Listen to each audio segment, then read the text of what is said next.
কেউ ছালটা ছাড়িয়ে নিয়ে সিদ্ধ করছে, পাতাগুলো ছিঁড়ে শিলে পিষছে। কেউ কেউ বা ভাজছে গরম তেল, খোস দাঁত ভাজা চুলকানিতে লাগাবে।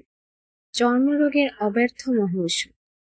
কচি পাতাগুলোও খায় অনেকে, এমনই কাঁচাই কিংবা ভেজে বেগুন সহযোগে।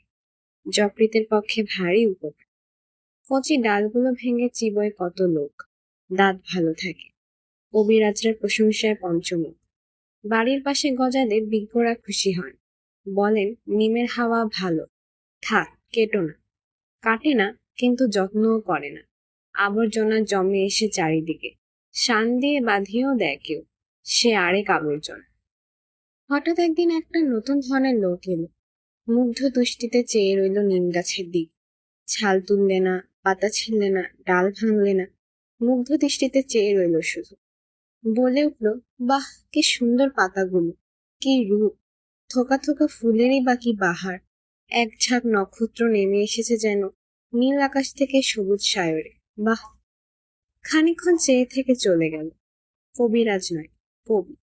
নিম গাছটার ইচ্ছে করতে লাগলো লোকটার সঙ্গে চলে যায়, কিন্তু পারলে না। মাটির ভেতর শিকড় অনেক দূরে চলে গেছে। বাড়ির পেছনে আবর্জনা স্তূপের মধ্যেই দাঁড়িয়ে রইল।